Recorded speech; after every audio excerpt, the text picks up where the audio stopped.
Hey everyone, Freedom Chef here. Thanks for tuning in again.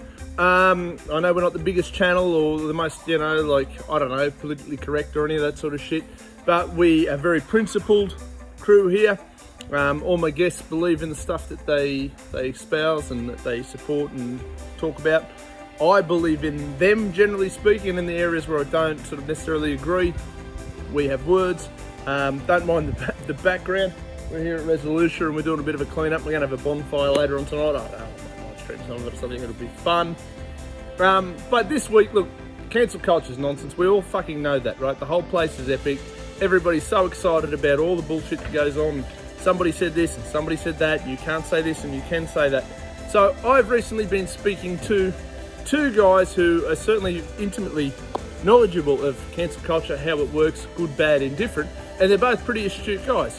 The first guy is Travis Carter, or Shock Jock Travis Carter, a WA community radio station DJ who seems to have garnered far more traction and a far bigger audience than anybody his level is supposed to attract, which, well done, good job, man. Runs a show called Carter's Corner, was recently cancelled himself, so now he's looking for other avenues and he's developing a project, all because he had some people that not everyone agrees with. Now, Travis is One Nation guy. He ran as a candidate in One Nation over in WA. He didn't win, hey, but that's not what it's all about necessarily. Sometimes it's about getting your message out there and the things you believe in. So we're going to talk to Travis about cancel culture, what's been going on in WA, the recent storms over there that wiped all sorts of shit out. It was an absolute mess. Great guy. Check out Carter's Corner. Check out Travis. The other guy, Damien Costas. If you don't know Damien, I'm sure every young man, certainly my age and around, knows what Penthouse magazine is. Damien is the guy who runs Penthouse Australia. Top bloke, smart guy. He's not full-blown anarchist, full-blown libertarian, full-blown communist, full-blown anything. He's just a smart, switched-on guy who has done really well in business. He believes in freedom and liberty, and he kicks many goals. So he's the publisher for Penthouse Australia, and he and I talk for about an hour and a half about some really, really interesting things. So, guys, tune in now. Travis Carter, Damien Costas. Don't forget, like, subscribe, share, all that sort of shit, and we'll catch you later on. Thanks. Righto, guys, we're back again, Resolute TV, and as always, I've got a little collection of excellent guests. My little back catalogue's my favourite thing in the world because I've just had some amazing people come on this program, which, for a little program that I basically invented when somebody told me I couldn't, I've had a who's who of just about everything, freedom and liberty supporting in this country, which is quite amazing. Now, I've got a bloke tonight, and tonight's theme is going to be free speech within the media and all this censorship and cancel culture and bullshit and nonsense. I've got a bloke here called Travis Carter. He's also going to be on the same episode with the publisher of Penthouse magazine, Damien Costas. Travis runs a program called Carter's Corner. He's a member of One Nation in WA. He's had his own little shitstorm recently and made the news and become quite famous, which is always fun. And we met through somebody who's become a bit of a mutual friend, Andrea Takachi, who has also been a guest now a couple of times on the show, and she's done some really interesting and cool things. So thanks for coming on board, Travis. First appearance on Resolute TV. Mate, we have many more. Definitely. So thanks. First of all, thanks for putting me up. Thanks for Andrea for introducing us. It was I actually first came onto Channel 7's radar. I was actually at Andrea's press conference. So not many people know this. We got asked to send out her press release. A friend of mine is a friend of one of her staffers, and they were talking and found out about a press list. And they said, "Oh, can you forward this for us?" And they're like, "Yeah, sure, no worries." We forwarded it through. At the time, it was linked to my email address. And so we sent it out to everyone, and no one confirmed. So we thought, yeah, we'll come down with our cameras, see how things go. And Channel 7, Channel 9, Channel 10, SBS, ABC, The Australian, The West Australian, all these media people rocked up. There was quite a few freelancers there as well. And I was like, holy crap, this works. So I thought it was funny. I thought it was hilarious.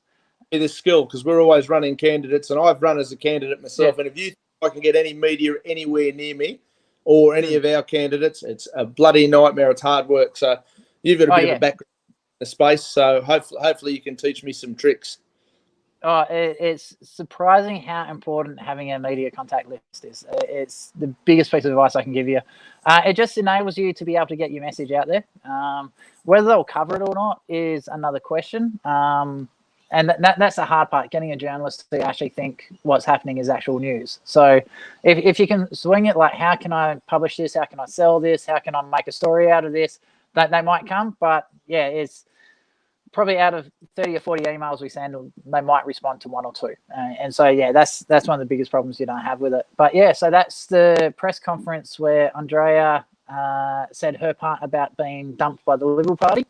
And then Jeff Parry from Channel 7 decided to try and drag me into the press conference. He didn't realize that the whole thing was being streamed. And then he got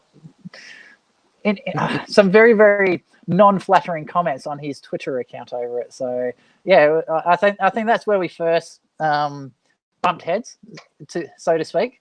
Sorry if you're wondering what's going on while the table keeps wiggling. My dog's like trying to get pats and he keeps knocking the table. So yeah, but yeah, that dog Trumpy.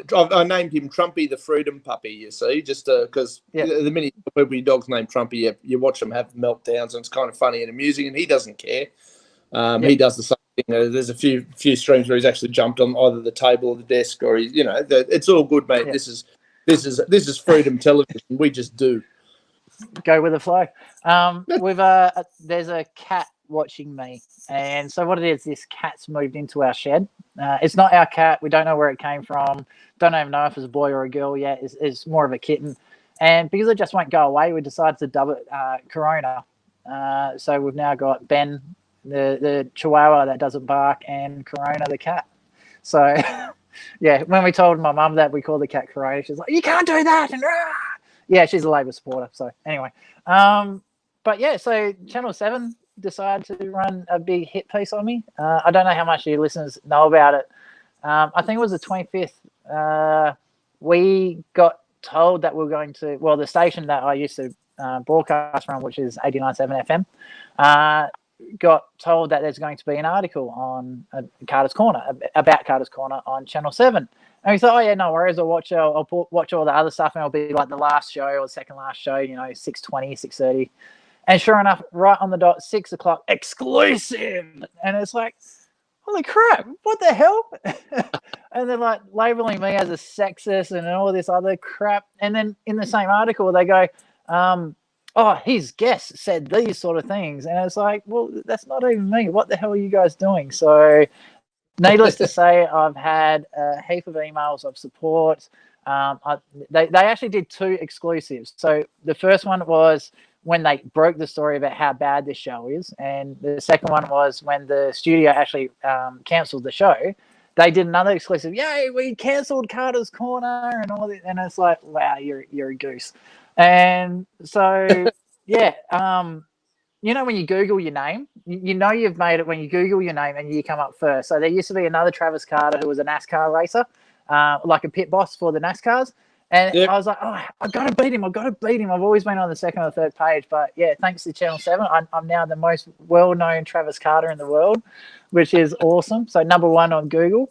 But yeah, so, it still blows me away the amount of money they must have spent to try and cancel this little community radio show. Like, I just find it hilarious. So, and we all know it's nonsense. So I guess, okay, a couple of questions. Paint a picture for our audience and whoever comes in to have a bit of a peekaboo at this episode. Carter's Corner, rightio. It's a community radio show in WA. Mm-hmm. So what sort of reach would it have had? I mean, how many millions of people were you reaching every day, every time you did this program? So I think what I need to do first is explain how successful it was by explaining what normally happens with community radio stations. So you're only allowed to broadcast in the community that you're airing from. So with 89.7, their broadcast region was City of Stirling, Joondalup and Wanneroo. So they were the 3 major sponsors that threatened to remove their funding because of Carter's Corner. So we're only supposed to air to about 400,000 people. That's all the top of Perth. Perth only has about 2 million people, so you get what's called bleed. So you got your broadcast region, but radio waves bounce off mountains and hills and other houses and stuff like that. So you do get a bit of bleed out there. So the average show has anywhere between 500 to maybe 1,000 listeners. That's a normal community radio show. So we estimate that our weekly viewership was between 5,000 to 10,000 through the FM broadcast. And then we did something a little bit different that a lot of other people didn't do. We actually set up a camera inside of the studio so you could watch. So on that Channel 7 news article, they actually took our footage from within the series that we put on YouTube, Facebook, and we actually had permission from a whole heap of other pages to allow us to broadcast the show live onto all of their Facebook pages as well. So we were no longer geographically restrained to just the north area of Perth. So we actually had quite a few listeners in Indonesia, Greece, all across WA, Queensland. We had a lot of listeners too. So each show was reaching between 100 to 150,000 people, so it was a big reach. If you have a look at 6PR, which is probably the primary talkback radio show in WA, their reach is anywhere 40, 50,000 people, and Channel 7 has about 350,000 people each episode. So we were making waves, and I this is just my personal gut feeling. I think some people in the mainstream media were getting a little bit scared that this guy with no journalist training, no education, I was a high school dropout, I'm a roof tiler by trade, was actually getting more followers and listeners to some of the Seven West Media articles that they were reading, what they were putting on their Facebook page and social media pages and all that. We were getting out there. We were getting people reaching. Like I was going shopping and people going, "Oh, you're Travis Carter." Like I was getting recognised at Woolworths, and I'm thinking, "Oh shit, is this a good thing or a bad thing?" So yeah, it was actually quite interesting. So people started. We were stirring shit. Let's be honest. We were stirring shit. That's the whole purpose of the show. The whole purpose of the show was to give people who have been cancelled an opportunity. And there's a lot of people in the mainstream media that didn't like it. So, yeah, it was a lot of fun. Yeah, look, and I'm all for upsetting the mainstream and the status quo. That's one of my favourite things, and that's how we've ended up here. I saw some of your guests. Obviously, had Andrea on your program. Yep. I saw the one that went through. Andrea actually sent it to me because she and I were going to do our recap from the election. And the night that we'd originally arranged to do it was the night the story must have broke, because she sent me a clip and I was like, oh, that's Joel. I know Joel Jamal and I have met a few times and we've got a lot of mutual friends. We're in the same circles and, I like Joel. I've got a lot of time for Joel. We don't catch up all that often because I live about 4 or 5 hours away from where he lives. But, really good dude. And he's making waves. He's definitely having an impact, and he's been doing a really good job. So I was like, oh, there's Joel. I wasn't sure who the other fellow was, but, I spotted it, and I went, oh, this is like fun. This is, it's always going to kick off. I'm always up to see things like that happen. So what was the key reaction? Obviously, Andrea was going, something's just kicked off. I've got to go. I can't do this. Can we do it later? Yeah, all right. No worries. Yeah, it's all good. We're going to do live for that reason. Yeah, I'll do the first part for you. So some of the guests that we've had. So we've had people like the Deputy Leader of the Nationals, Shane Love. So that's Nationals WA. We've had Malcolm Roberts on the show twice from One Nation. We've had North Metro, South Metro, and agricultural candidates for One Nation. We've had the One Nation president on there. We've had Liberal candidates like Brett Raponi has been on a few times. Dr. Tony Booty said he was going to come in. He ended up bailing, so that's a Labor Member of Parliament. We've also had, what's his last name? Dr. Andrew, he's the president of the Royal Australian College of General Practitioners. So we had the president on him, like when they first started mandating masks. So we had him to come on to the show. We've had the South Sudanese Community Association of West Australia come on, their president and deputy chairperson. We've had the Honourable Aaron Stonehouse, who's a Liberal Democrat member of MLC from the South Metro region. He was on the show a couple of times. Former MLC, he didn't get in. I think he's got like 3 weeks left. So he is still current MLC, but he did not re-win his seat. Who else do we have? Oh, Charles Smith is a regular on the show as well. Obviously, Joel Jamal has come on the show. We've had so many people on the show. It's not funny. We even had a tarot card reader. So on the lead up to the election, We've been trying for nearly 9 months to get either Mark McGowan or originally it was the former leader of the Liberal Party. I can see her face, but I forgot her name. That's how influential she was in WA.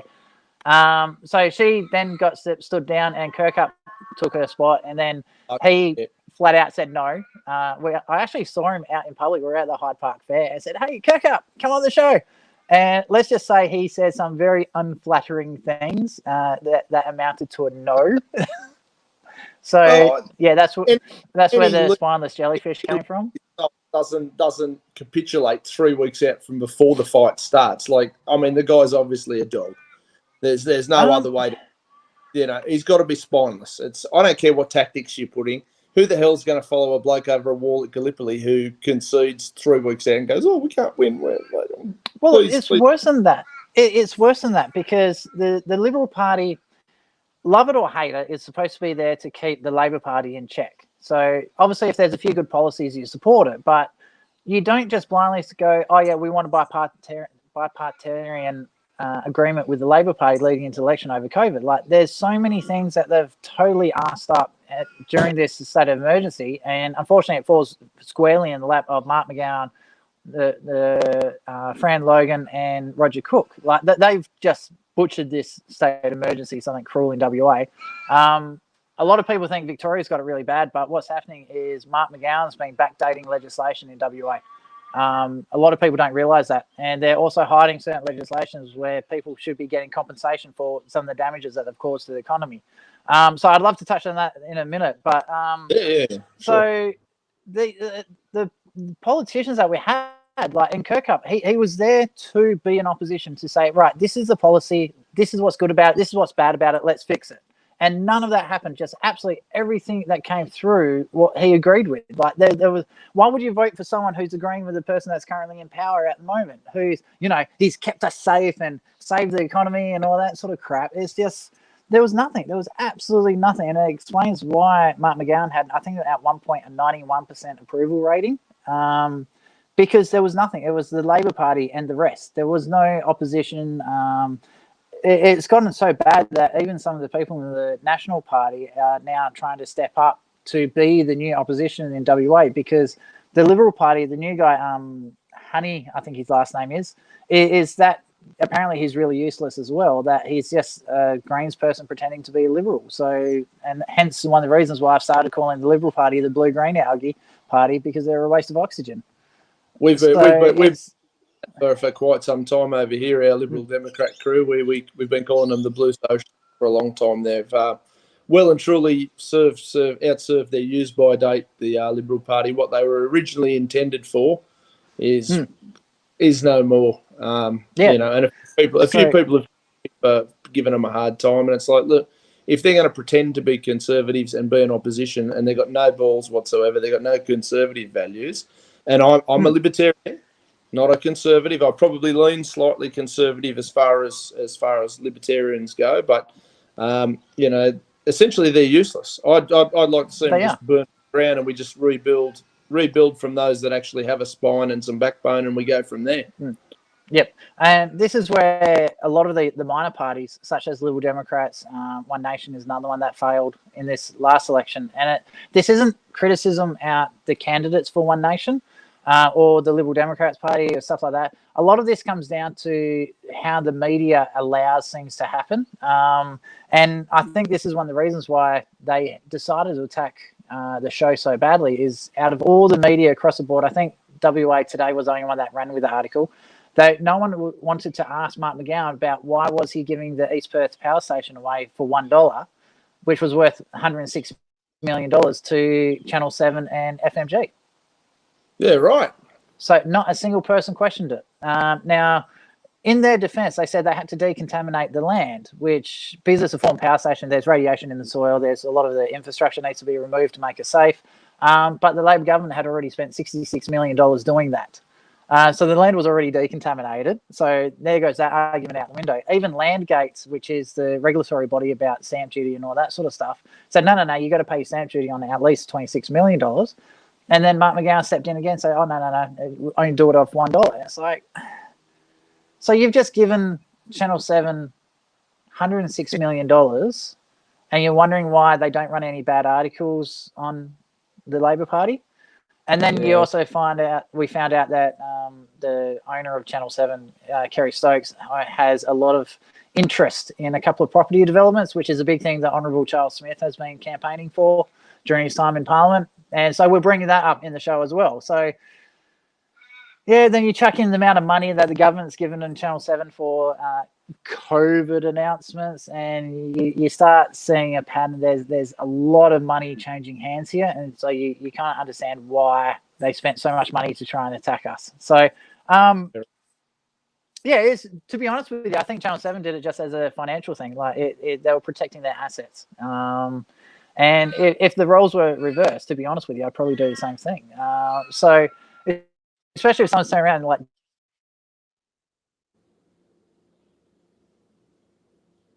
oh, you there? Sorry, someone was trying to give us a call. So when you start jeopardizing people's income, livelihood, and things like that, so obviously they'll try and defend themselves, and that's the way Channel 7 have decided to do it. So, but yeah, it's fair game. Game's on. So as far as I'm concerned, I'm not going nowhere. One of the things that a lot of people don't know about me is I'm actually a stay-at-home father. So I don't have a job. I had the joys of parking a motorbike under a car doing 110. How I survived that, I have no idea. So you'll see in a couple of my photos now I'm walking around with a walking stick. It's because my right leg doesn't work. So I've got uber amounts of time. Like I've got time to dedicate to these things, talk to people, do my research, listen to all the press releases that come out, stuff like that. So I'm not going nowhere.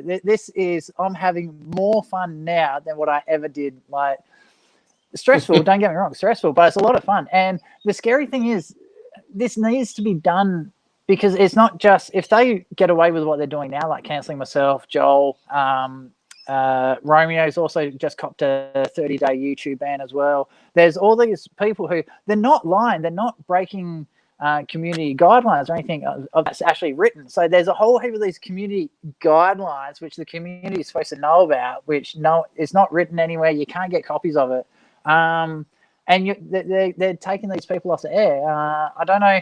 I'm a bit of a techno geek, so I do watch MXR plays on YouTube. They got a community strike for a kid having what's called a Roman candle. It's a cold burning firework, so it shoots little sparks out. And because this kid had it and he was waving it around, they got a community strike, because you're not allowed to have kids and fireworks in the same video on YouTube, but it's not written anywhere. Like, so there's all these rules and regulations that they're using. Like, oh, this guy, we don't like what they say, so we'll just make something up and kick them off. And so it needs to stop. So one of the things I'm really hoping happens, and I hope Labor and Liberals are listening to this, we need to get social media and things like YouTube, Facebook, and all that sort of stuff added to the media what's the word? The Media Act that governs what can and can't be aired on TV and how the media is supposed to behave. Because what's happening is these tech giants like Facebook, YouTube are pretending to be platforms, but they keep editing what's allowed to be done. And the moment you start editing, you become a publisher, and the publisher becomes responsible for what is said. And they're getting away with it, and it needs to stop. So yeah. I agree with you 100%. And a lot of that stuff that we've seen out of these guys has been dodgy as shit.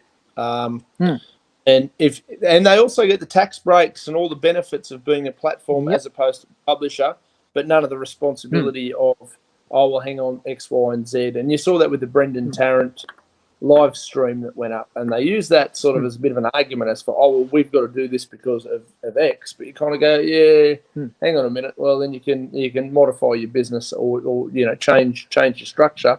Or just admit what you are. I just like to say what they are. They'll never admit that they're a publisher, because the moment they do, for example, let's use the most controversial one out in recent history is the Christchurch Massacre, where it was live streamed. Because they didn't edit it that. Yeah. So if they become a publisher because they aired it, they're responsible for what was shown. And so the amount of lawsuits that will come out from that, like Facebook and YouTube will fight this to the death. If it ever gets to the point where they lose their platform status and become publishers, that's probably the day that both will liquidate. Oh yeah, of course.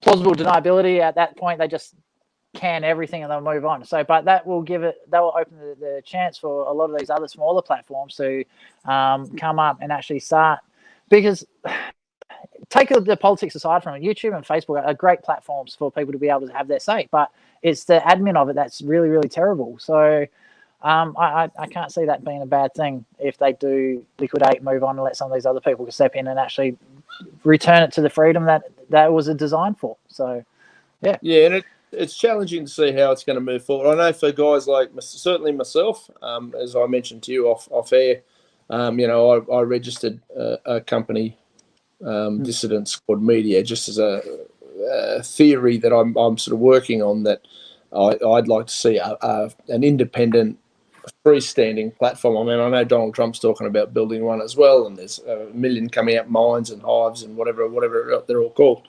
But I'd like to see something self-contained where, you have, for lack of a better term, 10 commandments as far as your content creators go. So, for an example, on this platform, you would say, right, Costas Corner, we're not going to. There's better not be anything on there about, child abuse or promoting child abuse. We can go on there and call them fuckers and get stuck into them all we like, but But it's at 10.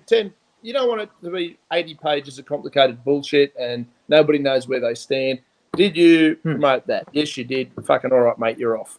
But other than that, just really simplify it, and then you sort of go, right, Costas Corner's got a program, and a few other people have programs, and people can log in and watch and whatever. And the only people regulating it are the actual creators themselves, and they cop all the risk and all the heat and whatever. I haven't worked out how to do it yet. It's just been rattling around in my head since before I started this Resolute TV program. I thought, well, I've got an awful lot of really cool contacts here and really good friends and whatever that all have plenty of valuable things to say, and it'd be nice to ensure that they don't get deplatformed for good. You know what I mean? Yep. So they're definitely trying to deplatform us, but that's one thing I have to give credit to the right for, is a lot of us are very, very tenacious. Like they can throw the book at us, and that's all right. We'll rebuild it. We did it once, we'll do it again. And so we just keep rolling from one account to the next. They keep banning it, canceling us, and then we'll just pop up again under another name, another platform, and we'll keep rolling. So because the thing is, people are waking up so slowly. So they can see that the political language that a lot of people use in public is changing. So the society is waking up as a whole. They're seeing that, this isn't right. And I think that, especially in America, seeing Donald Trump versus Biden, seeing how terrible that was, like, God, I wish Trump had have won that. And and it's not because I'm a Trump supporter or anything like that. I just can't stand Biden. Like, and what they did with what his son did, and he just, oh no, I've got nothing to do with it. Like, just openly lies all the time.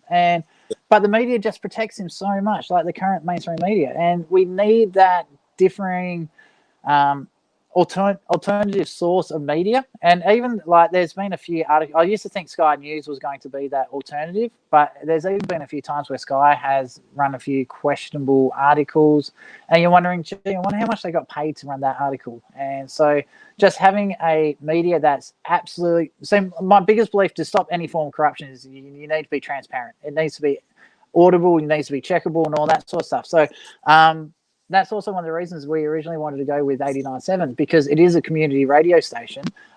It's governed by the community, for the community. So, and it's actually in the rules and regulations of the CBAA, which is Community Broadcasting Association of Australia, that states that if there's a prejudice within society, you have to debunk it, is the wording that they use. So, and for example, when that Western Australian article come up that they were complaining about on Channel 7 for, because you got to remember, she's Channel 7, the West Media, it's all owned by the same people.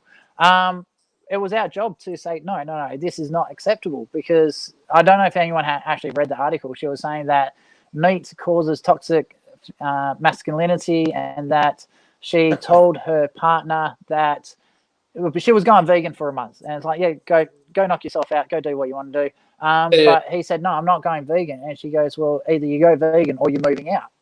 And it's like, wow, if a guy did that to a woman, right, go do this or you're moving out, he'd be up for domestic violence. And so I just find that it needed to be debunked. It needed to be argued that, and I also offered the guy, I've got a spare bedroom at my place. So if he does need some shelter until he gets this sorted out, the room's still there, the offer's still there. So if he needs it.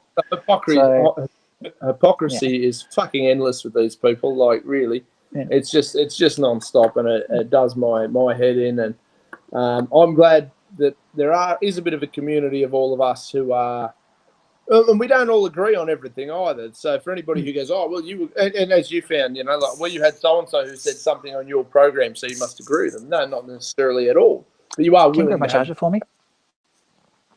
Sorry, the wife was just grabbing my phone charger for me. No, that's all right. That's cool. She's not going to throw you out for being a vegan, is she? Bacon. Bacon's good. See, I could be a vegetarian if bacon was considered a veggie. Apparently, it's got beetroot in it. That's why it's got that nice, lovely red colour. But yeah, I could do. Mate, I'm a chef by trade. As much as I'm trying to retire from that sort of portion of my life, I sit there and I look at it and, yeah, no, I'm not giving up bacon, and I'm not giving up beer, and I'm not giving up meat, and no, I don't give a shit how toxic you think my masculinity is. I will continue to eat meat. Too bad, you know. Stuff. Meat is awesome. Meat tastes fantastic. The sound might go funny because I just go switch over to the charger. I'm like 3% battery. I can't believe how much choose your battery. Can you still hear me? Yeah, mate, you're right. You're right. All good. Wait. But yeah, I was really surprised how much this program choose my phone battery. But that's iPhone for you. But yeah, no, like, and if someone's going to do that, let's say a husband told his wife, right, you're not allowed to drink alcohol anymore, or you're not allowed to have thick shakes because your bum's getting fat, or whatever. Which is a fair argument. You can move out. Which he would be instantly up for things like domestic violence, deprivation of liberty. Like, there'd be hoo-has, there'd be protests in the street. Oh, he's a woman hater and all this sort of stuff. And it's like, the moment we call out. It's just all nonsense. I mean, look, we all try to hold the people close to us accountable with certain things, and as long as it's a sort of a consent, that's what a relationship is, like it's if she comes up and tells you you're getting fat because you drink too much beer, you might go, I need to have a few less beers or whatever. And that's not harassment. It's not bullying, nothing of the sort. It's just a comment from one loved one to another. The fact we've turned this into an all-out war over, there was a lady on one of the mainstream TV shows the other week who got into strife because she was proud of the fact that she was still making her husband's lunch before work every day. And of course, the hoo-ha brigade carried on like lunatics. And you go, he probably mows the fucking lawn. Like, who cares? Really, how is this a story?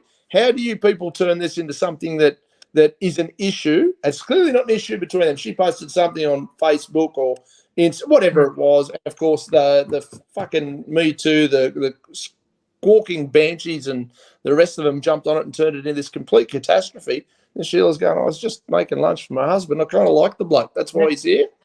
It's unbelievable. It's just crazy. I've been kicked out of the kitchen by the wife for the last 3-4 years. I don't think I prepare meals. I don't cook meals. So I do the kids' breakfast and lunch and all that sort of stuff. I'm a terrible cook. Like, I can do bacon and egg sandwiches, and that's about it. 2-minute noodles. Well, I don't do 2-minute noodles. I do those dodgy 69-cent margarine noodles, and you chuck some veggies on top. So that's the extent of my cooking ability. How I've made it as a bachelor, I don't know. I used to cook 2-minute noodles in a rice cooker. Yeah, right. Okay, fair enough. That's definitely curious. And so I've been kicked out of the kitchen for years. Like, and it's just one of those things. Like, I look after the gardens, I mow all the lawns, like hobbling around with my walking stick. I can't do much weeding because my back's just totally destroyed. But like the wife does all the cooking, and so a lot of it's come down to actually modifying our behaviours due to my injuries. So but like I don't understand. Because a relationship should be about give and take. So I'll do this for you if you can help me with that. And we don't do it because, oh, right, you have to do this. It's like, hey, hun, I'm struggling with this. Can you help me? It's like, yep, no worries. She hates the lawnmower, so she goes, scorecard, you owe me X because you haven't done as many jobs. I'm tallying up how many of these jobs you've done. Oh, here's the victim card. Yeah, victim card's Unbelievable. expired. Yeah, I'm sorry, I'm done with victim cards. Like, I'm over it. So one of the big things I'd love to see society do is, one thing I've noticed is from when I was like an 18, 19, there weren't very many labels in society. As I've gotten older, there's been more and more and more and more labels being put on everyone. And so there was a quote from Denzel Washington just after the Black Lives Matter protest where he said, the way you stop racism, instead of reporting in the media, corrupt white cop kills black man, it should have been reported as corrupt cop shoots and kills man. Like, you start dropping the labels, you stop the divide, and you stop people, because the moment you label someone, it instantly becomes them and us. So, and by having them and us, there's always that divide. So the easiest way to stop all of this crap that's going on in society at the moment is you need to remove those labels. And then having the Scott Morrison turn around and go, hey, we've now got a prime minister for women. And it's like, you're just making these divides even worse and bigger and bigger and bigger. So I think a lot of the problems need to be called out. That a lot of this is the political parties have caused a vast majority of these problems, and they need to be held to account. So that's one thing I'd love to see is labels removed. Let's stop all violence against women and children. No, how about we stop all fucking violence, right? Now, I'm not going to call myself a pacifist, because anybody who knows me knows I'm not exactly a pacifist. I hate that with a passion when they say stop violence against women, because 40% of victims of domestic violence are men. Yeah. Oh, of course. And my response is stop all fucking violence. What are you taught when you're a kid? Don't hit people and don't take their stuff. It's the same when you're an adult. Don't hit people and don't take their stuff. It's really, really simple. And somehow we've turned it into don't hit women and children, but fucking go for gold. The blokes, no, just don't hit anybody. I don't understand why that's so hard a concept to grasp. But it's okay if men hit men, or, you know, like these poor women and children. No, poor anybody who gets the shit kicked out of them. Nobody should be hit. Stop it. The gender war, it needs to stop, and that's just another label that needs to be removed. So if you really want to play the gender card, go have a look at what's the percentage of deaths in society, like at workplace accidents, men to women. What's the suicide rates men to women? Like, they love cherry picking all these things to go, oh, woe is me, I'm a woman, give me more money. But when you have a look at the stats, like, have a look at the number of people, fathers versus mothers, who kill their children. Like, is astronomically in favor of women are killing more children. They call it filicide, so they're not murderers anymore. So it's like women are a protected species, and it needs to stop. The whole gender war needs to stop. Like, I can't stress it enough. It's just stupid. It's bullshit, and it's going to rip society apart, and it needs to stop. So go on record now and say the gender pay gap's fucking nonsense, because I used to employ people, and if I could have just got cheaper labour, I would have hired all women. If I knew that was the thing, fuck, it's sort of 18% cheaper to hire chicks. Sorry, boys, no more, no bloke. You know, like, it's just nonsense. The government's got a whole department, and there's like, I was reading a report on it, and there's like 8 or 9 women working in this department to investigate companies that pay women less than men. And they've been in operation for like 5 or 6 years, and they're yet to find any company for paying women less than what men do. Of course. And it's a completely nonsense. There's actually a huge amounts of money. Like, huge amounts of money that they're wasting. So it's taxpayer money. Stolen goods anyway. They don't care. They'll spend it however they like. There's a really good video of David Leyonhjelm, former Liberal Democrat senator, and if you get a chance to check it out, where he just sits there and he tears apart in one of the Senate hearings about the whole gender pay gap, and he just pulls them to pieces. And these poor people. I have actually seen that video. So and really good. One of David's strengths is David has some flaws, like we all do, but and people can argue over the shy thing and pros, cons, whatever. In that particular video, and generally speaking, he's a very intelligent guy. He's been on this program a few times. He was a fantastic guest, and he just dissects the whole thing, and he breaks it down. He asks the really simple questions, and somehow they still don't get it. There isn't a gender pay gap. Yes, there is a difference in how much money some women have or how much super they have because they might choose to stay at home or they choose to do different styles of work. This isn't fucking brain surgery, and I don't know what keeps baffling people to keep claiming. It's just this desperation to be a victim of something somehow by somebody. It's crazy. Oh, it's a cash grab. Let's be honest here, it's a cash grab. If you can harp on about anything and get paid, 20% extra, hey, cash grab, go for it. Pay more. Like, good on them if they get it, but it's full of shit. So I'm sorry, the gender pay gap is crap. And the government needs to be held account. Like, I have to say they're doing a pretty good job so far, making sure that there isn't like a man tax, because again, that's just sexist. It's flat out sexist, regardless of how you treat it. But yeah, the government definitely needs to be held to account for things like that. And the only way that, especially in WA, there is no opposition. So for a lot of people over here don't realise how much of a whitewash it was over here.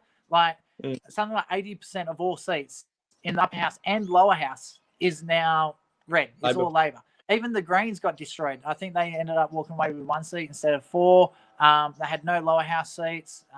One Nation lost 2 of their seats. The Democrats lost 1. Grand Lord Poobah McGowan's also announced himself as treasurer, hasn't he? So he's the yeah. Like what out of your entire cabinet you couldn't find somebody who can count and balance the books. So you've got to do it. Really? Like, fuck. It just how long like before my nickname from the Grand Lord Mao or Führer? Gowan. Unbelievable. I like calling it Mao Gowan. So he's the Chinese dictator. There's been a heap of articles written about the amount of Chinese influence that they've had within the Labor Party, and then you just got to have a look at Pierre Yang. So former member of the United Workers Front is now a member of, I think he's the upper house, a member of Legislative Council for the South Metro region. So he's openly got links. Oh, no, I don't remember having that, but he's a full-on member of the state-based Chinese Communist Party. So there's all these links to the Chinese Communist Party, and there's also been rumours floating around that there's the Kwinana Outer Harbour in WA. So in one of the southern regions of Perth, there's a suburb called Kwinana. There's Garden Island, which is military base, and behind it there's a thing called Coburn Sound, which is a really, really awesome beach. It's dead flat, it's gorgeous for swimming, and there's all these seagrass in there, which all the crabs, the salmon, not salmons, the snapper, and all that sort of like it's really important for the economy. Sorry, not the economy, the ecological systems in the area.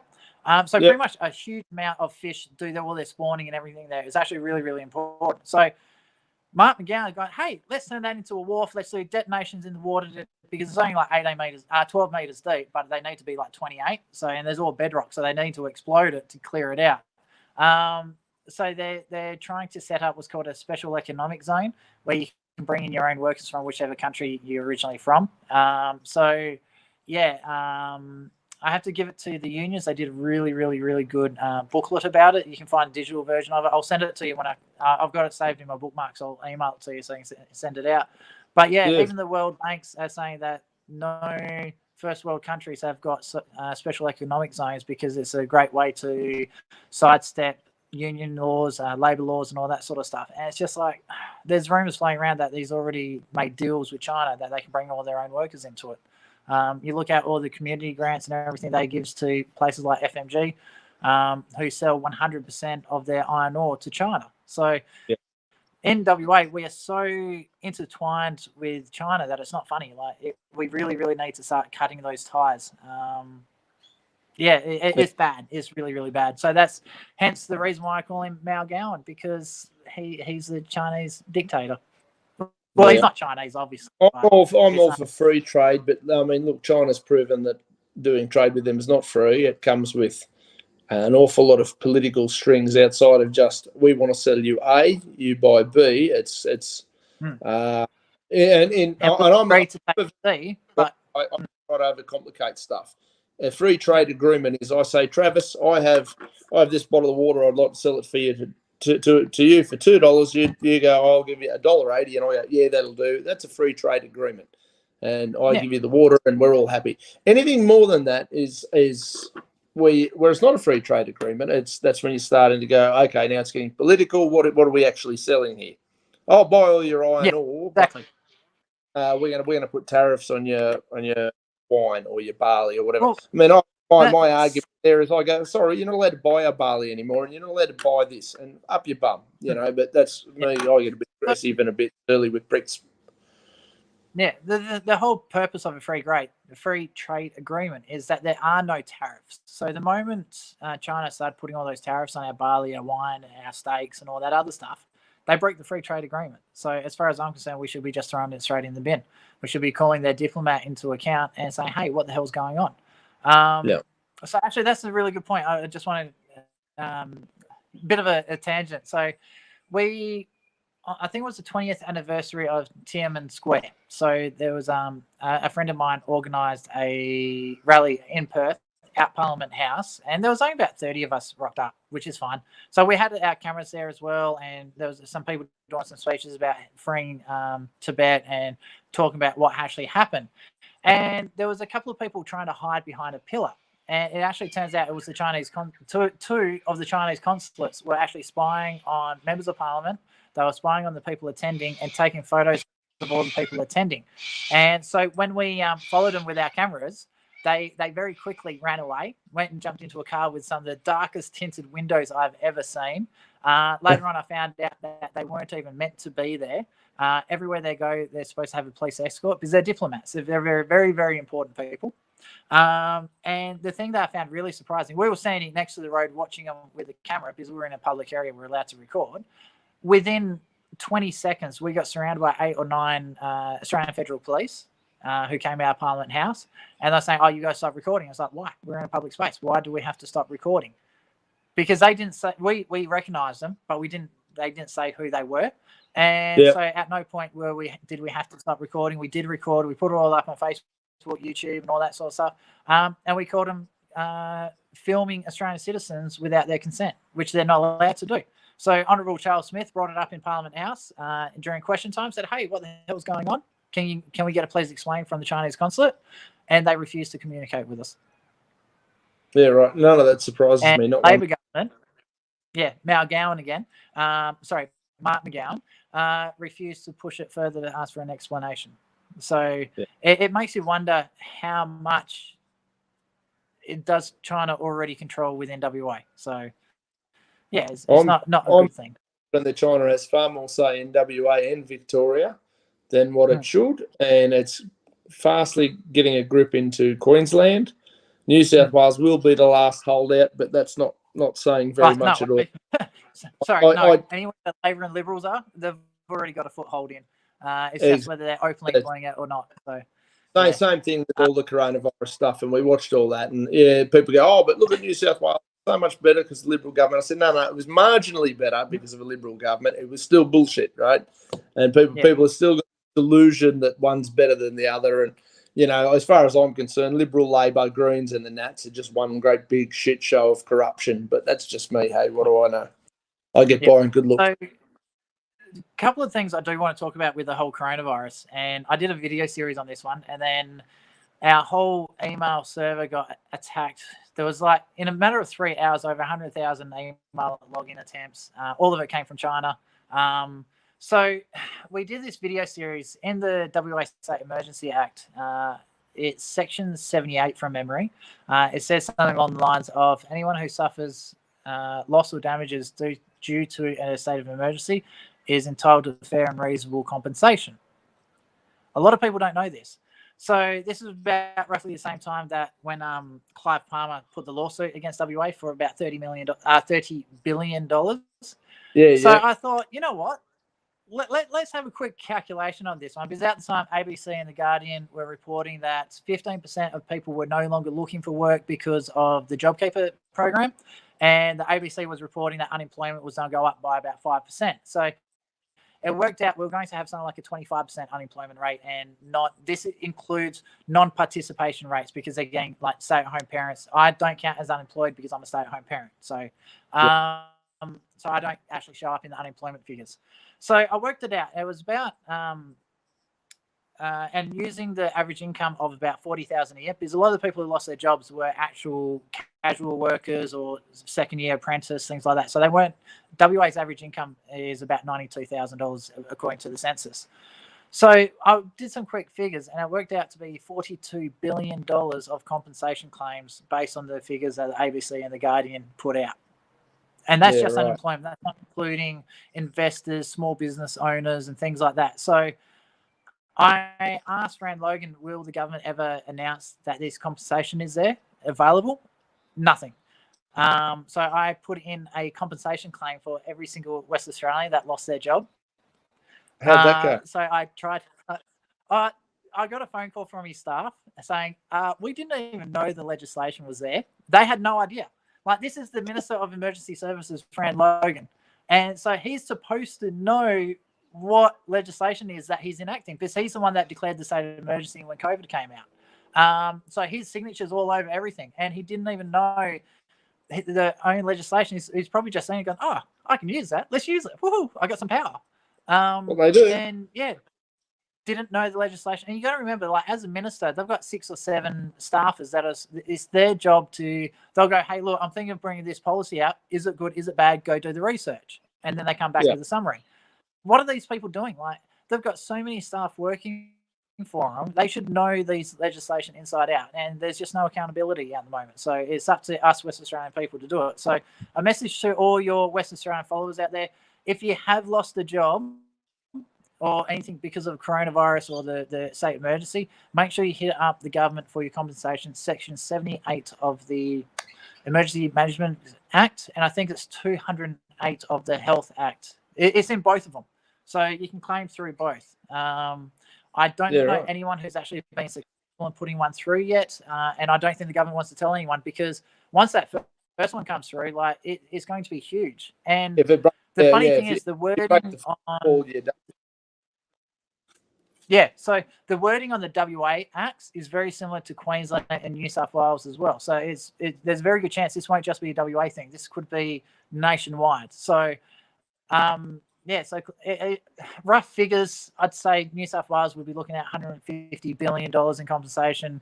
Victoria would be even more. Like, this is not cripple the economy. And it's funny because they go, "Oh, you can't do that. It's not destroy the economy." But under the Australian Constitution, sorry, I read Constitution. I find it quite fun. Under the I'm actually a member of the Samuel Griffith Society, so I'm good with the Constitution. I mean, I'm not an expert in it by any. But I do keep an eye. I like to have a bit of a look and know where we're up to. Oh, it's quite fascinating. I thoroughly enjoy reading it, because you got to remember, the Constitution is the rule book which everyone lives their lives in Australia. So that is the rules. And I want to touch on this one later about the Mark McGowan's Labor government breaking the Australian Constitution and backdating laws, which is really bad.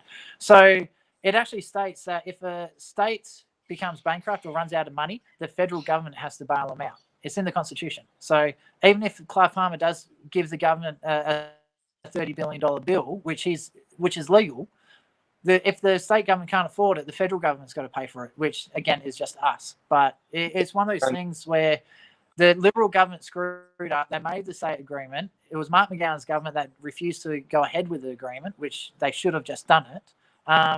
And made some money off it at the same time. Yeah, it was a bad policy, but once the deal's done, you're stuck with it. So for the people who don't understand what's going on, the act I'm talking about is the Mineralogy Act, the Iron Ore Processing Act 2002. So there was an agreement between the WA state government and Clive Palmer's company called Mineralogy. So he had to build certain infrastructure. The state government was only giving permits to do other things and to mine and to bring in workers from China to do the work for him. So really, really stupid bill. Should never have been passed, but it was. And there was a heap of tax concessions in there and a whole heap of other things. And so what happened is Liberals got out, Labor took over, and then it was a time for a lot of permits to be granted. And because Clive Palmer was going to be bringing in workers from China, they said no, which is a breach of the state the act. Anyway, so the only way that you deal with that is through mediation and arbitration. So they went through that, the arbitrator sided with Clive Palmer, said, no, you've got to give him the process, and you've got to approve as per the State Act. Anyway, so they still said no, even after the arbitrator said, no, you have to do it. So this is where Mark McGowan has broken the rules. So because COVID was coming out, he goes, oh, no, COVID, we've got to do this, we've got to stop this. And he put the amendment in the mineralogy amendment as of 2020. And what it said is they were backdating changes that Clive Palmer had no legal rights as of, and they put a date, it was like the 12th of March 2012. So before all the arbitration had actually happened. So therefore, he wasn't allowed to go to arbitration in the first place. He wasn't allowed to have his fair justice. So at the moment in WA, if it's someone from the government, and the entire state government is exempt for this. So let's say if you're an office worker working for the government and you go up and punch Clive Palmer in the face, he's got no legal ramifications to take to the state government for damages. A tree in the park has more rights in WA than what Clive Palmer has at the moment. A tree in the park. You cut a tree down in the park, you'll get fined for environmental damage and whatnot.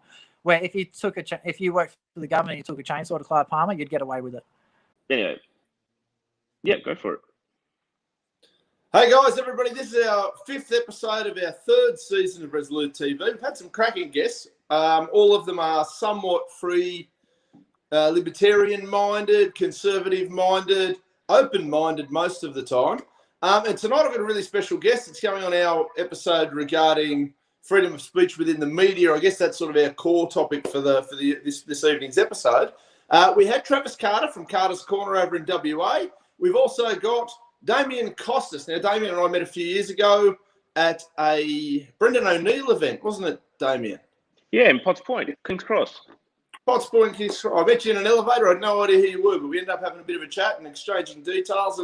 And Damien happens to be the publisher of Penthouse magazine. Now, every young boy, certainly my age and up, is fully aware of what Penthouse magazine is. I'm not so sure about the younger ones.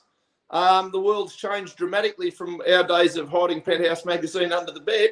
But Damien is the publisher of Penthouse magazine. He's been called all sorts of things, some not so nice, some nice. I've always found him to be a pretty top bloke, every interaction I've had with him. So, mate, glad to have you on board. Thanks for taking the time. No, you're very welcome. Thank you for the kind words. Most of the media doesn't share your sentiment, but that's okay, I suppose, when you go against the grain. This shit, though, we know that, right? That's why we're here. Yeah, that's right. They're an interesting mob. I was actually watching a documentary the other night about Roger Ailes, who founded Fox News, and this guy that was talking about him turned around and said he had this thing where when he interviewed journalists, if he said to them, "Why do you want the job?" and if they said they want to save the world, they want to change the world, or something like that, he wouldn't hire them. He only hired people that said they wanted to report the news. Now, obviously, Fox is a bit more right-leaning than most of the other networks, but still, it's interesting how the guy reckons 99% of the people that applied never actually got the job. So, I think we can talk about the media all night if you want, mate. Mate, looking at how it's all unfolded recently, certainly since Trump syndrome kicked in, that was probably a massive catalyst for huge amounts of changes in the media. Like, I've never seen anything like it. And as you know, I'm a bit of a casual observer of all these things that go on in life, and you're right in the mix of it. You're in the thrust of it. Was the Trump election a catalyst for the complete rotting of the media? The media's always been left-leaning, mate. I mean, the media. You've got to remember. I mean, journalists are fairly well-educated people. I mean, you need very good marks to get into journalism, that being the case, they have to study at university. They often get indoctrinated. I mean, the universities have always been breeding grounds for, left-wing ideology. And look, I mean, I was a bit of a lefty when I was a kid too. There's all sorts of sayings about that. If you're not a socialist at 18, you don't have a heart. If you're a socialist at 40, you don't have a brain, or something along those lines. Yeah. I think it was Churchill that said that. But I think with academia, I mean, the idea of pushing new ideas and thought and whatever, is. I mean, it is what it is. You know what I mean? Like when you look at it, it's funny. I've read quite a few things on this with regard to the media, and there's a couple of quotes that I came across, which were interesting. I've got so many of them on my phone here, which I'm looking at now, and it talks about the socialism as a concept. It's not a. I think Margaret Thatcher said this, that the socialism didn't come from the people; it came from a theory of the intellectuals. It's not a creed of the people; it's a doctrine of the intellectuals, a particular kind of intellectual who had the arrogance to believe that they could do it better than other people because they could plan everyone's lives. And intellectuals, tend to be a bit like that. One of the things that I always find interesting, and I used to say this quite a lot, being of a, I'm a first generation Australian from a European family. I found it fascinating to watch the wogs, so to speak, make money in Australia. Most of them were uneducated, but they understood people and they understood that 1 + 1 made 2. And I think one of the things I find fascinating about university in many ways and academics is that the whole point of it is to look at the theory and analyze it and dissect it and de-risk it in many ways, depending on the topic you're talking about. And if you do that for long enough, you become very risk averse, don't you? And a lot of academics don't go on to become successful business people because they overanalyze everything and they de-risk it. Whereas an uneducated person looks at it, they don't go too far into it. Obviously, people need a particular product or service. I'm going to provide it. I'm not entirely sure how I'm going to do it, but I'm going to do it, and off they go. It's when you look at sort of the rich 200 of Australia, half of them haven't been to school, and it's for that reason, right? So with journalists, coming back to sort of coming around back to that, they're educated people. And to go into that particular vocation, a lot of them have this thing where they think that if they've got a bigger platform than other people, then they can make a difference to the world and make a difference in their own particular way. Now, couple that with academia and universities and everything else, you're going to end up with a pretty left-wing sort of tribe in journalism. And I think that's where it's at. And I think when you look at that, most people don't think that way, which is why, again, looking at this documentary I was watching about the foundation of Fox called Divide and Conquer, most, in fact, if not all of the mainstream channels, whether they're print, digital, on television, radio, or whatever, are mainly left-leaning in America. And yet Fox really, until the last election, which I think we all know what happened without becoming too conspiratorial, looking at those graphs of votes, kind of doing that. It's amazing how many people tune into that station because they say what normal people are thinking. And now you can't even say normal people anymore, apparently. You're not allowed to do that either. It's a symptom. And I think when you look at something like Penthouse, which was a free speech mag from day one, like Playboy, there was a few of them, Esquire was the same, etc. They were all very left-leaning because at the time, the religious right or the conservative right had control of the narrative, and they had control of the institutions and the bureaucracies and everything else. And there was this wonderful debate I was watching with Gore Vidal, who we used to publish in Penthouse, or Guccione used to publish him back in the day, a notorious left-wing academic, very, very smart man, was the screenwriter for Ben-Hur. He wrote Caligula for Penthouse, for Guccione as well. The man's a very, very clever guy. And he's arguing with the priest, and the priest is basically saying, we can't allow your filth, to pollute the minds of children and whatever. And Vidal's sitting there saying, well, I don't say that you can't spew your nonsense from the pulpit. Why would you stop me from publishing my works in a book? People don't have to read it, right? So there you've got the left arguing that, sort of 40, 50 years ago. And now it's the other way around. See, they've taken control of the narrative. They've got the media, they've got academia, they've got the bureaucracy, and now they're trying to shut down everybody else that doesn't agree with their particular view on life. And so when I took over Penthouse, I sort of locked myself away and had a read of all the magazines because, let's face it, when I was kid, I didn't actually buy it for the articles. We looked at them and said, okay, this is a free speech mag, but, and we're going to fight the good fight and fight the same fight. It's just a different enemy now. It's not the right that we're fighting anymore. It's the left, which is interesting. So, we put up with a lot of shit. but I couldn't care less. I mean, we've got cut through. We've got 250,000 followers on social media in Australia alone. We published the US edition now alongside the US head office. We make their magazine for them based on the success that we've had here. Wow. It's a pretty interesting thing that's going on now, and now we're looking at sort of relaunching the brand in the UK. It started in London in 1965, and it died off in 2001, I think, or 99, something like that. It didn't do very well when they changed it to PH. They made it a fashion magazine, just as porn was becoming a little bit sort of sensitive for the young folk. Who apparently are all into choking at the moment. I'm completely surprised by the sexual appetite of millennials and Gen Z. But anyway, it is what it is. Well, 8 years ago, I got into this business, and bondage was 5% of my market. It's fascinating when you look at it, right? We don't do porn anymore anyway. You've seen the magazine. It's basically just, nude art, erotica. If you want porn, go to Pornhub, right? You get it for free, and it's much better than what I can produce. It's funny when you look at it. Like we get all the numbers and the statistics because we're on the subscription lists from Pornhub and all that, just to see what they do. 5% of the business was bondage and discipline and S&M activities. Now it's like a third to pushing a half. It's ridiculous. The people have just they've gone right off the deep end. I don't judge, by the way. If you're into that shit, good luck to you. Not for me.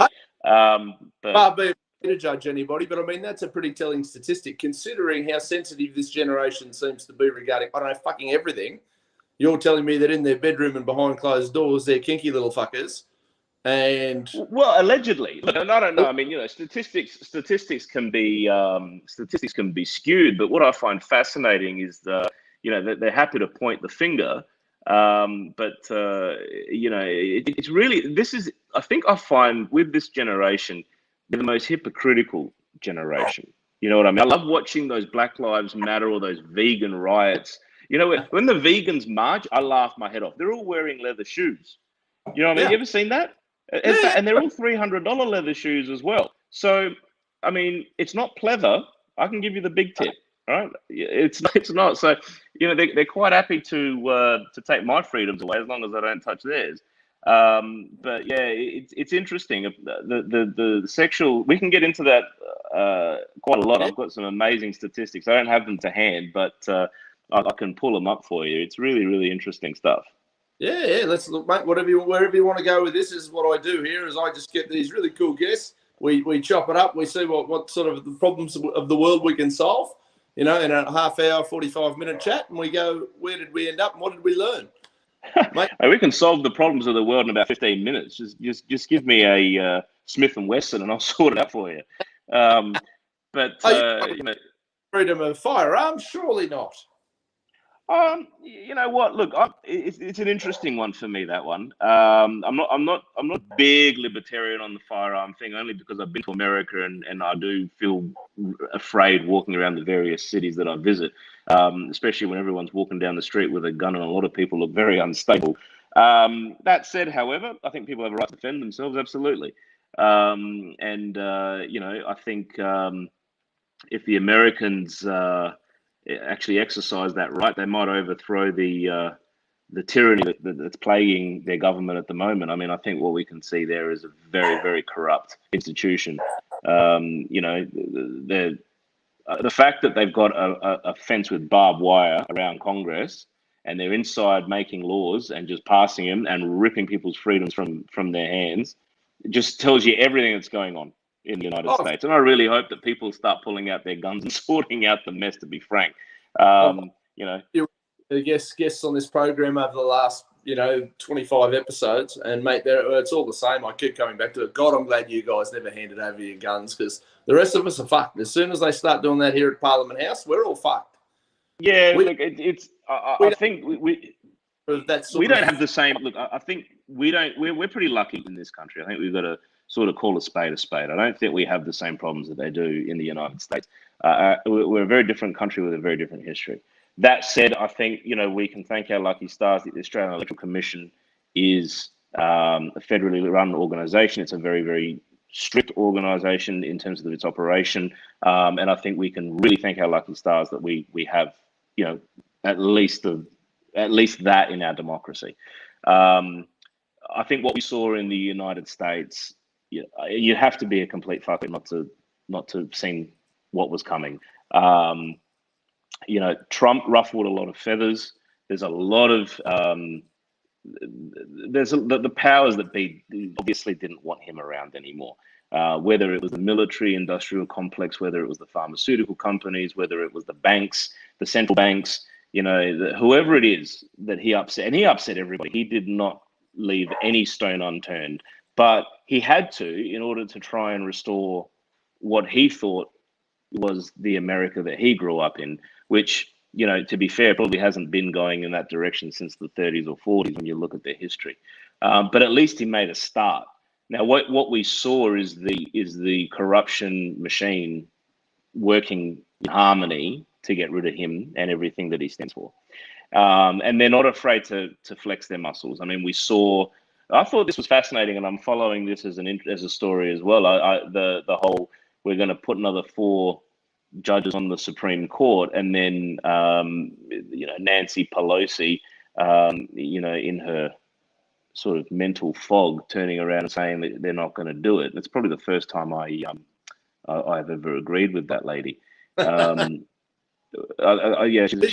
She's a grandma. She really needs to just check herself into a home, if no one else has the decency to do it on her behalf. But yeah, they're not afraid to flex their collective corrupt muscles. And I think, between the packing of the court, this HR1 bill that's going to try and take control of the elections over there to take it away from the states. I mean, their system is far from perfect, but it was designed that way for a reason, to try and give smaller states, a similar size, say, to the bigger states. So it's not like our situation where, you've got your sort of metropolitan areas doing slightly more damage than the rural. But all in all, I think we can be thankful that we live here, and not there. As I said, I visit America 3-4 times a year. Well, not lately, obviously, but historically, over the last 8 years, I spent quite a bit of time there, and I wouldn't live there if you paid me. Seriously, it's a lovely place to visit. I have great friends. I have a great time. I've made a lot of friends in the Republican Party as well, and they always show me a good time when I go. But I couldn't. We live in the greatest country on earth, mate, and I've seen a lot of them.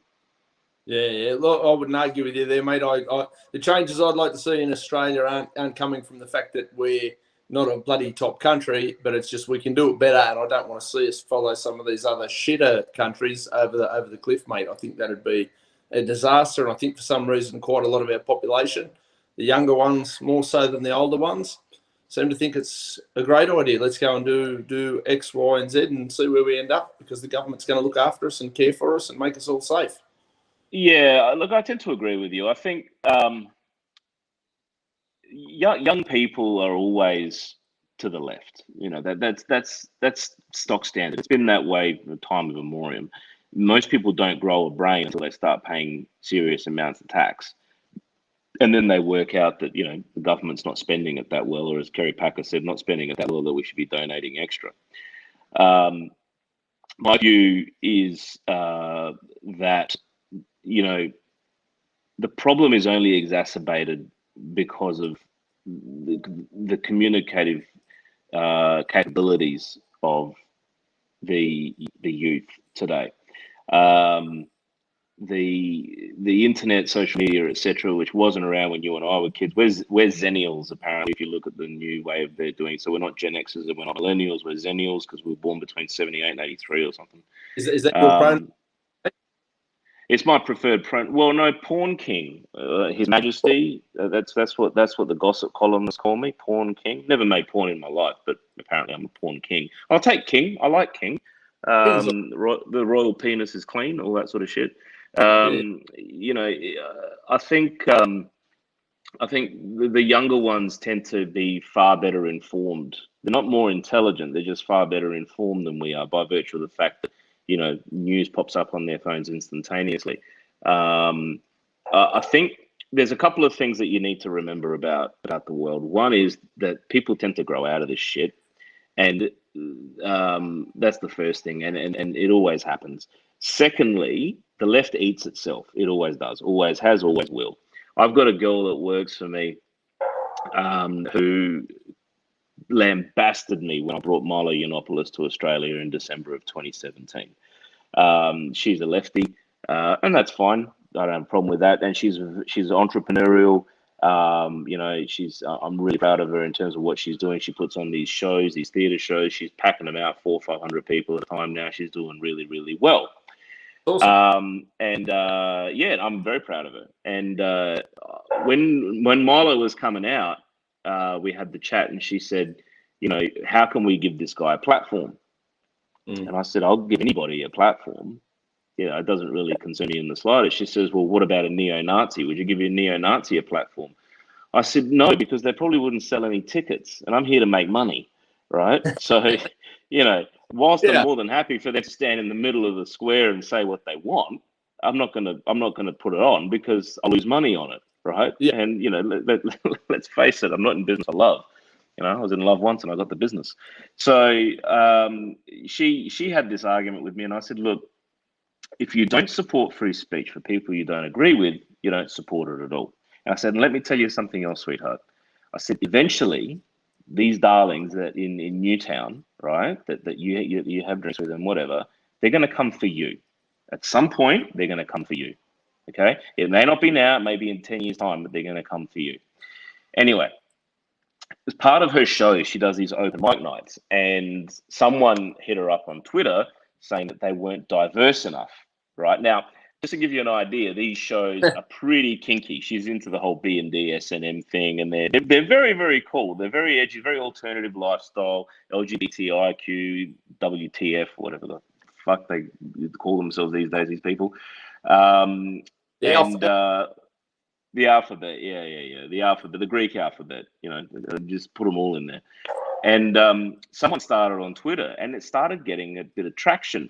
And the attacks on her have been relentless. And trust me, this girl is far from racist or bigoted, right? She's one of the nicest people you could ever hope to meet. If you look at her, I mean, she's just got that Newtown look. She's got the purple hair, the funky glasses, like the whole bit. And now she's alt-right. It's gone so far. She's now part of the alt-right. And, she came to me and she said, look, she didn't want to tell me about it because she knows I don't follow her. I'm not even on Twitter. I couldn't be fucked with it. It's not reality in any way, shape or form. So, I'll stay off it. But she manages my Twitter for Penthouse, and she does our Instagram and Facebook and whatever other channels we've got. And she sat me down and she said, look, I've got to ask your advice. And she told me what was going on. And she said, and now you can say I told you so. I said, I did. I told you. Eventually, I said, these people run out of things to complain about. And I said, and then, the more virtuous they become, the more pure the people that they're going to attack. And I said, and ultimately, you're next. It's at some point. I didn't expect it to be so soon, by the way. Nobody can ever reach this standard that they've created in their imagination that everybody must uphold because it's personal to them to start with. You must be diverse and fucking this and that and whatever else. And then who's ever going to meet that particular standard the way they design it? And then they get into a club and better and worse. And you just watch these poor little lunatics and their heads are exploding everywhere and everyone's offensive and we're the bad guys. And I mean, I can live with it and you seem to be comfortable with it. But I couldn't give a fuck. Yeah, you know what it reminds me of though? It's like the mate, and we've all got one, or we know someone that's like this. It's the guy that he can't get laid, but his standards are so ridiculously high, and it's like it was that movie Shallow Hal where Jason Alexander plays the mate of Jack Black. It's like, oh no, her pinky toe's not as long as the other one or whatever, and he's just setting these ridiculously high, and it's because he's insecure. And when you look at these people, half the problems that they've got, I always liken racists. I always say this. It's like, when you go out with a girl, and a guy for that matter, I'm not going to be specific, but I'm a guy, so I can only speak from from my perspective with an unblemished record of staunch heterosexuality. I can tell you that if you date a chick that is always worried about you cheating, right? It's because that's how she thinks.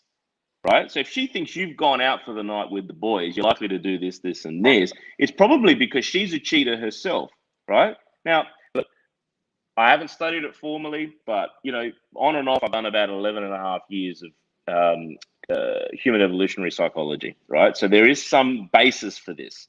Okay, now if you look at the Kinsey Institute in America that studies human sexuality, they actually go into this sort of stuff a little bit. And I'll point you to some of their books when I actually get some titles in front of me. I'll bring it up on my phone.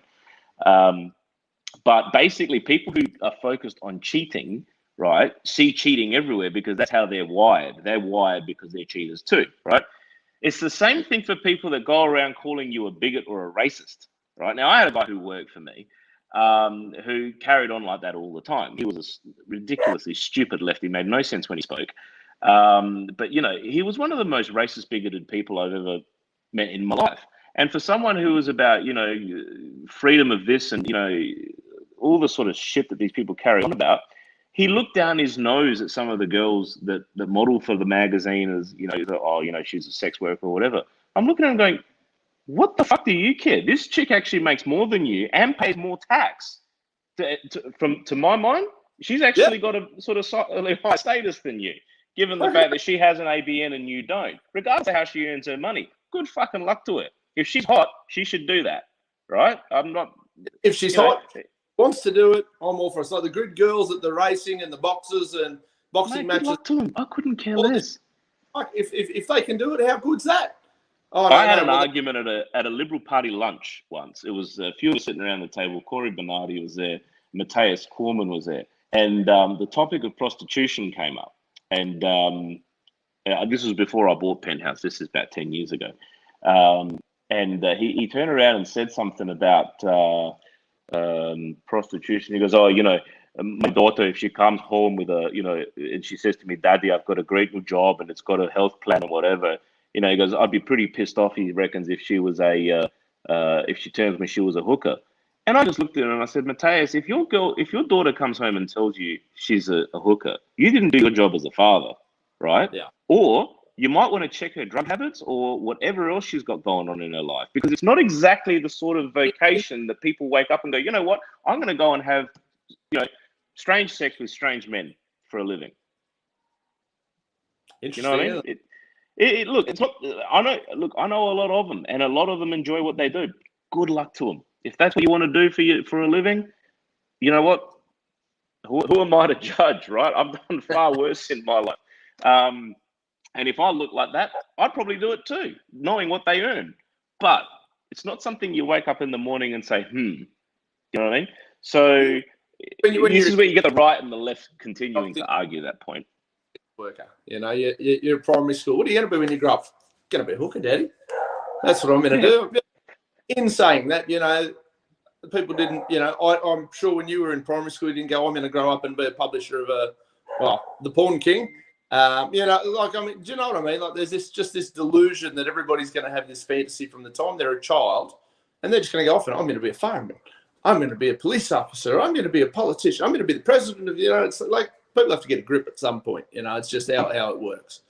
I could never be an NBA star, no matter how much I wanted to do it when I was 5, because I'm not a 7-foot black man. Like, it's just the bottom line of it. I don't have the hand-eye coordination, the capabilities, the whatever, you know, and these girls do have a certain talent. They have certain abilities. They have looks, and they should be applauded if they choose to do it. I mean, I always come back to the consent factor, as long as it's something they choose to do. Of course, 100%. Yeah. Look, I don't stand for trafficking any of that bullshit. Absolutely not. No one should be made to do anything they don't want to do. But I think this is one of the issues that I have. And if you can, I mean, you're New South Wales based, so I'll lend this to you anyway. But for your audience, anyone who's listening, if they're interested, there's a fantastic documentary called Best of Enemies, and it's about the debate series between William F. Buckley Jr. and Gore Vidal he's come up again, Gore Vidal. It's fresh on my mind. In 1968, the Democratic and Republican conventions, and ABC was doing terribly. They had no money, they had nothing. And so they hired Buckley and said to him, who would you not want to go on with? And he said, go on with anybody except Gore Vidal. And so they obviously put him with Gore Vidal. And there's a very famous scene where he calls him a crypto Nazi, and Buckley loses it and threatens to knock him out, which he never forgave himself for. But there's I actually just lost my train of thought. But I strongly recommend that you actually watch that documentary, because it shows you, firstly, there's a time when the left and the right actually did debate rather eloquently as well. Supposed to do. That's kind of the only justification I see in having a two-party system, is to keep each other at least in balance. You've got a bit of a majority on both sides. At least the two of you are a bit capable of having an adult discussion and come to some conclusions, and hopefully benefit everybody. If you're going to have a collective society, we need to have some sort of stringent things in place to keep everybody under some sort of adult negotiation, because otherwise it's my gang's bigger than your gang. We've got the guns. You'll do as you're told. Exactly right. That's standard. But what I liked about it specifically, and that's my train of thoughts come back to me, is a point where Buckley picked up on, where he talks about freedom breeding inequality. And now you've got the left talking about things like they lost on the equality arguments, and now they're talking about equity. Equity is the new one that I've been hearing about lately as well. But the freedom of choice, the freedom to be unequal, is the greatest freedom on the planet. Now, try and explaining that to a socialist who is only a socialist because they don't either have the intelligence or the guts to go out into the world and stake their own claim. Generally why people vote the way they do, right? If you've got no balls to go out and give it your best shot because you're afraid of something, whether it's losing what you currently got, whether it's making a fool of yourself, most people screw up their lives because of fear. Right, and they're generally afraid of something, and most of those people, in my opinion, are socialists. When you can actually, if you put someone down and you look at the way they live their life, you can always see the way they vote as well. Almost in that, in my opinion, and socialism, is one of those things where they want everyone to be the same. Everyone should get the same wages. Everyone should get the same benefits and all this sort of shit. There's not too far from communism. But when you look at it, the answer is no. No, I don't want any benefits. Look, don't get me wrong, okay? And this is an interesting one, because a lot of people, they contradict themselves when they speak. And I do as well in some cases. I like Medicare. We're a rich country. Okay, we started it at the right time, in my opinion, when the country could afford to do it. These fucking things are going to go flat. I hate these things. See, capitalism at its finest. And everyone gives up 1% of their wages or whatever it is, and we've got a relatively good health system. Okay, and I like it. Having suffered kidney stones and needing an ambulance, right? I went to a public hospital and I got treated. And to me, I'm like, you know what? If I was anywhere else, Rowan Dean from Outsiders told me once, because he rang me when I was in hospital and I was suffering from these fucking kidney stones. And he goes, "What's wrong?" And I said, "Rowan, I'm in hospital, man. I can't talk. These are killing me." And he goes, "Mate, I got him in Athens, in Greece." And you know what they did? He went to the hospital, aside from waiting 3 hours, which I couldn't imagine anyone doing. I don't know if you've ever had kidney stones. They're fucking painful, right? It's the most, you can't even explain the pain that goes with these things. They gave him a can of beer, right? And told him to jump up and down the spot. Now, let me tell you, when you've got kidney stones, you're not drinking anything because you're throwing up, and you're not jumping. You're generally on the floor writhing in agony, right? That's a shit health system versus what happened to me, where I was triaged in about 20 minutes at St. Vincent's. Not always that good, especially not on a Saturday night, but I was triaged. I went in, I got pain medication, and I was in something that was as good as the Western. So I don't have a problem with a wealthy country, right, giving additional benefits and services to the population. I don't have a problem with that, as long as it's not at the cost of my freedom. That is where I have a problem with it. Okay, if you sit around and you say to me, "I'm going to give you your freedom as long as you have this vaccine," I'm going to tell you to fuck yourself, right? Which is what I have a problem with at the moment. I don't have a problem with vaccines. My kid's vaccinated, right? Apparently, I'm an anti-vaxxer now as well. My kid's vaccinated. I'm not an anti-vaxxer. I'm a cautious vaxxer. You've managed to pull this thing together in 4 months, and you expect me to jab myself with it? Are you fucking serious? Yeah. Hasn't gone through the 7 years of rigorous testing that everything else does, right? Well, what is this shit?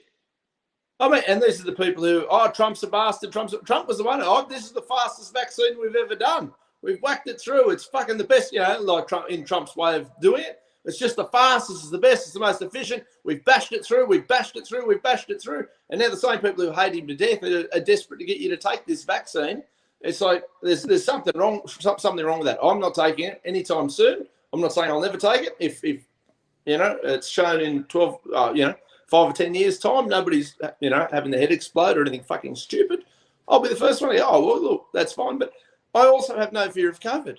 Now, I don't know about you. No, we're not. But you look at the statistics. We're both, well, you just turned 40. I'm about to. We're not in a high-risk group. And 99.6% of the cases or something in our age group are mild. Well, fuck. And you know what, mate? I'll be honest with you. Back in January last year, before all this shit set in, I got something which was the weirdest fucking cold I've ever had in my life. It wouldn't surprise me if I've already had this fucking disease, right? Yeah, right. It was bizarre. I was bedridden for a couple of days.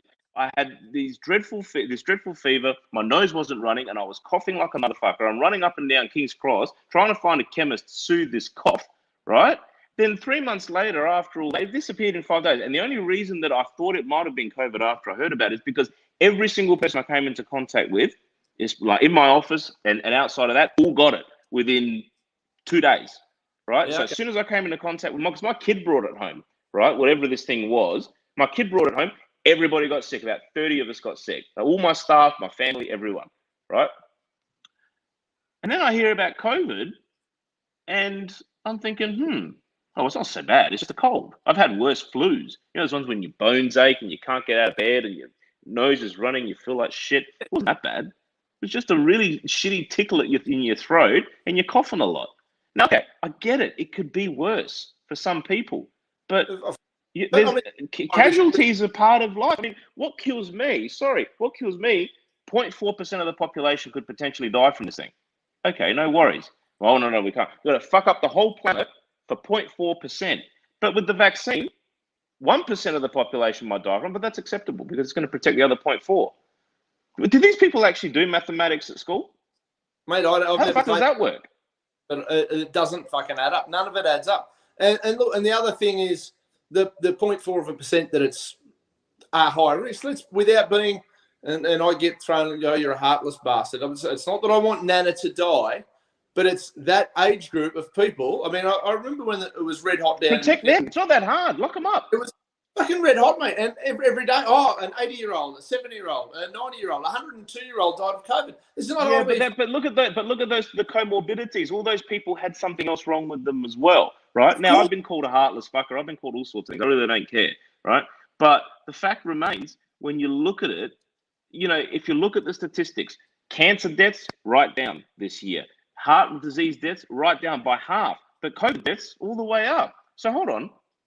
The guy had a heart attack, but he died from COVID because he had COVID. So did he die of it or with it?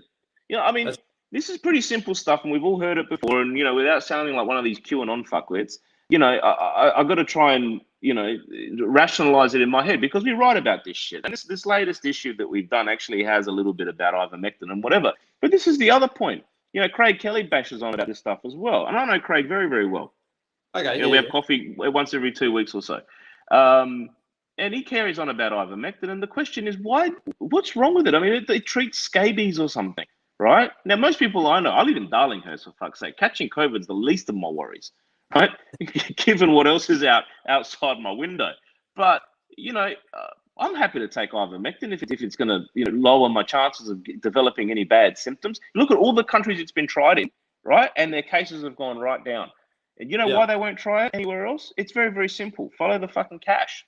There's no money in it. It's been on the market for 35 years. You get a packet of it for $2. You're not going to make money from that. Meanwhile, the scientists that developed the AstraZeneca vaccine, right, are all in for £22 million bonuses when it goes public.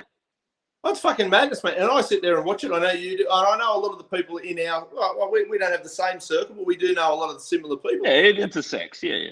You just do the fucking math, and you add it up, and you go, "Are you people this retarded? Are you?" When Scott Morrison had his, late night press conference the other night talking about the AstraZeneca, and all of a sudden all of a sudden, after telling everybody that, listen, you've all got to do as you're told and you're all going to take this vaccine, and Morrison come out with it. I know he retracted it, but he did outright say, we're going to make this mandatory. And then, I didn't mean really mandatory, just as mandatory as possible.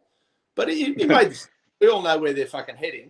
And well, this is the problem with, this is the problem with politics, right? And especially politics today, it's all done on polling, right? Yeah. So, if they say something and it doesn't poll very well, at least on Twitter, that's the end of the story, right? So, and look, and that's one of the reasons I've got a bit, I'm involved in the political caper a little bit. I kind of do it from a different perspective than a lot of the political crowd. But I like Craig Kelly because he sticks to his guns. I don't agree with him on everything. You don't have to. No, you don't have to. That's half the point of debate. We don't have to agree. We just have to talk about it. For sure, 100%. And that's why he quit the Liberal Party. He quit because Morrison tried to gag him, or Morrison's office did. I'm glad that he fucking did, because he should have.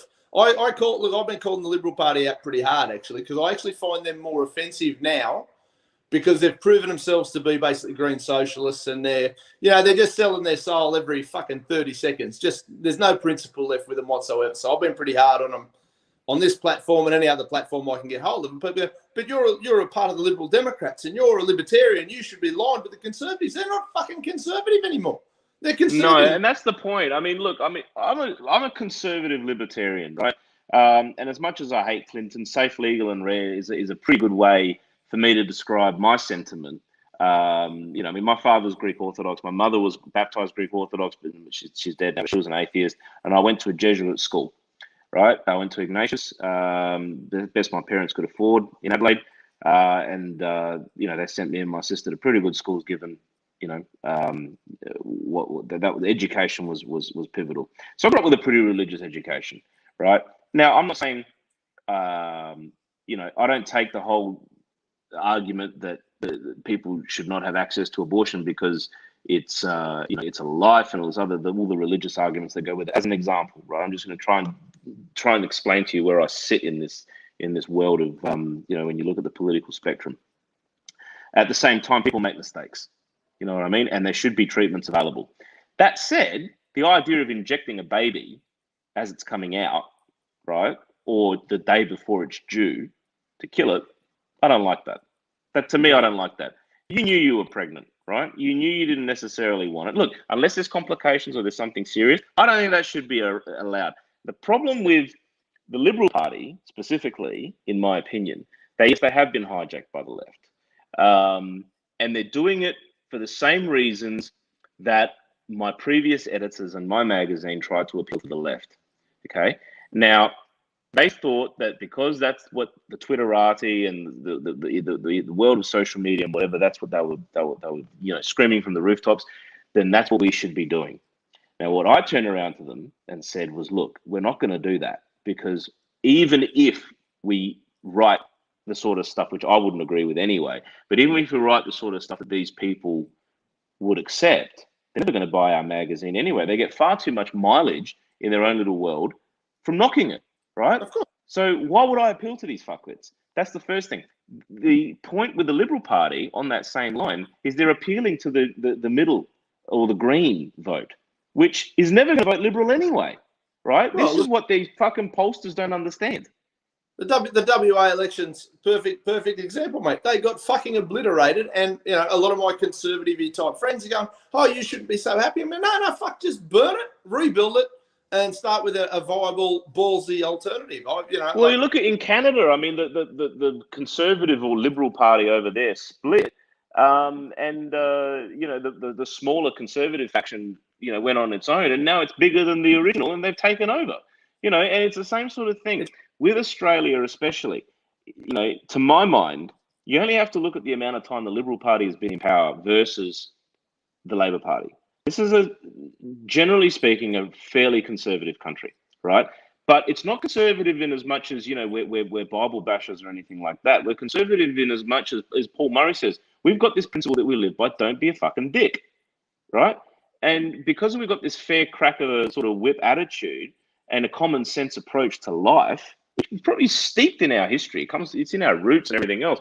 I think that we're not in as much trouble in Australia as they are in other countries, where you've got these vested interests that control their media and their bureaucracies and everything else. I mean, I read this fascinating paper the other day that talked about the American education system. Up until the 60s, America was number one in the world for education. It wasn't until they set up the Department of Education that everything went to shit.